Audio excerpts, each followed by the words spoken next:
ચૂંટણીના છેલ્લા 4 દિવસથી ભાજપની ટીમ ખડેપગે હાજર રહી રોજના 4 દિવસ સુધી બકરા ખવડાવ્યા હતા ચૈતર વસાવા ધારાસભ્ય.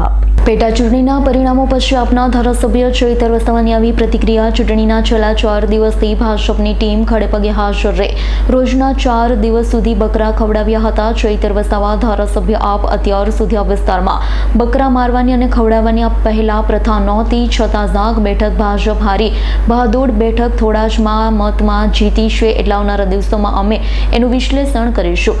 ચૈતર વસાવા ધારાસભ્ય. આપ આગામી જિલ્લા પંચાયત, તાલુકા પંચાયતની ચૂંટણીઓમાં આપ તમામ બેઠકો પર ચૂંટણી લડશે. આગામી જિલ્લા પંચાયત, તાલુકા પંચાયતની ચૂંટણીમાં હાલ તો આપ કોંગ્રેસનું કોઈ ગઠબંધન નથી, પણ ચૂંટણી આવે ત્યારે જોઈશું કે ગઠબંધન થાય છે કે નહીં. ધારાસભ્ય તરીકે ડેડિયાપાડા વિસ્તારમાં કરેલા કામો પ્રજા સમક્ષ મૂક્યા હતા. પ્રજાએ અમારા ઉપર વિશ્વાસ મૂક્યો હતો.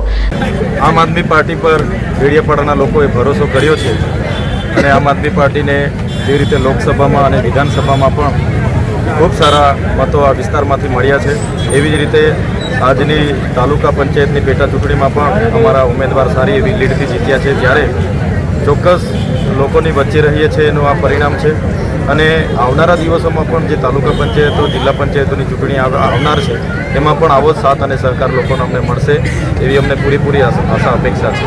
એક બાજુ ભારતીય જનતા પાર્ટીના સાંસદ, એમની જિલ્લા પ્રમુખ અને એમની પૂરી ટીમ આ ગામડાઓમાં છેલ્લા 4-5 દિવસથી રોજના જ દરેક ગામમાં 2-2 બકરા મારતા હતા, પીવડાવતા હતા, ભલભલા પ્રલોભનો આપ્યા, પૈસા આપ્યા, પણ જનતા એમને નકાર્યા છે.